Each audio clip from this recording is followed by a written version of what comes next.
But my question to you, why is there so much anger on the part of many people from the Southeast?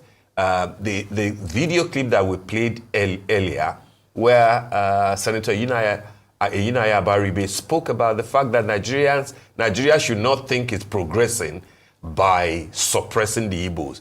You use a similar language, in terms of suppression. Do you think that the Igbos are still being suppressed?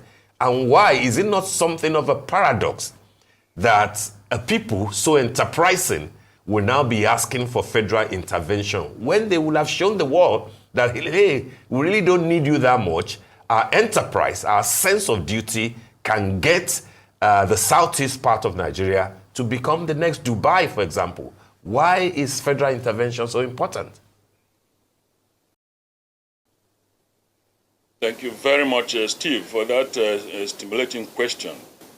The most vibrant people of this country that have the velocity to develop all parts of this country, they are like vectors, are the Igbos, because we are everywhere. Like, you go anywhere in this country, you must find an Igbo man. Don't talk about the globe now, because the globe is replete with Igbos of different professional backgrounds, doing well, not doing havoc to any system or economy they find themselves. So, if Nigeria has delayed the possibility of developing the area that should be breeding these sources and facilitators of development for this long, it is not difficult to understand why Nigeria has been moving like an elephant with a clay of feet. Now, I keep it there, but you can see that the only way a man who has 3 or 4 children can make progress is to put his money in the child that has shown greater promise in his academics, so that that one will justify the money put in him by graduating fast and perhaps assisting the family to bring the other ones up. Everybody does not have learning capacity, the same learning capacity. Some are slow learners, some are fast learners. Now, the case of Nigeria is that we are putting monies where there will be no multiplier whatsoever. The money continues to sink. And even in your domestic planning, if you continue to put money in things that are consumptive, that do not produce, if your money does not come from external sources to replenish, you continue to go down in the same proportion. If you are not visionary, you will not see it until you begin to feel it. And that's why Nigeria today is groping in the dark.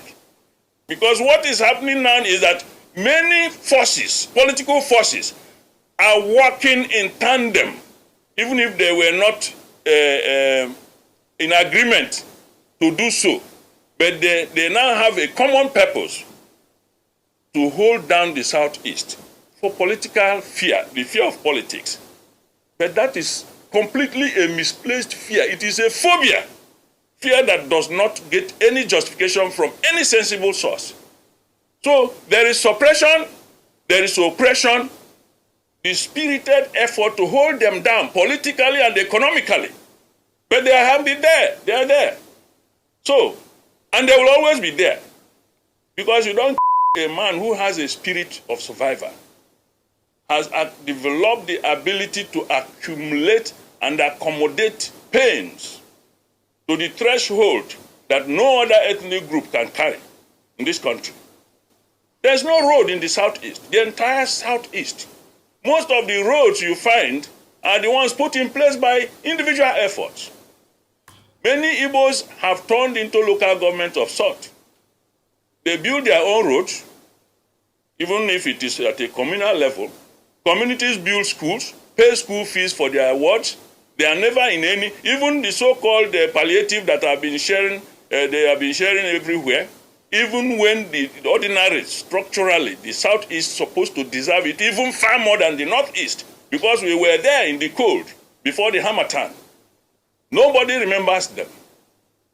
And whenever there is a drop of 2 cents on the road, internet carries it. CNN carries it. That Niger Bridge is being done as if it is being done by somebody's father's money. This is taxpayers' money, and the Igbos are the forefront of paying money. Most Igbos are engaged. They don't beg.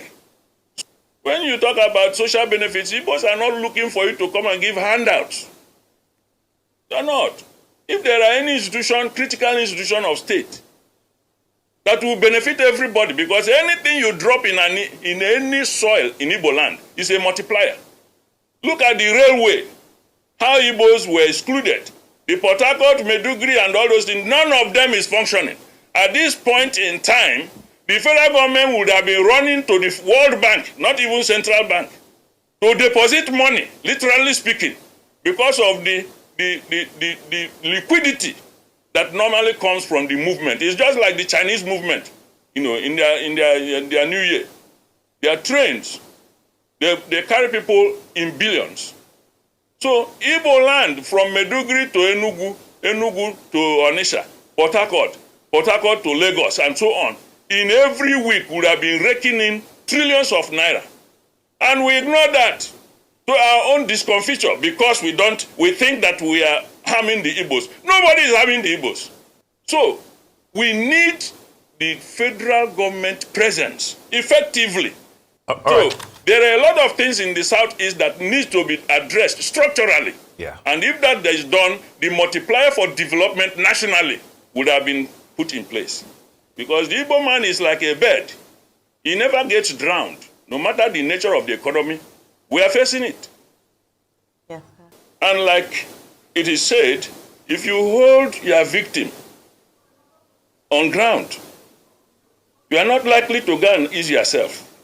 You will be there with him. So whatever inequity that is meted to Igbos, advantageously or inadvertently, it bounces back on Nigeria, willy-nilly. So it is in the collective interest of Nigeria and Nigerians to develop Nigeria.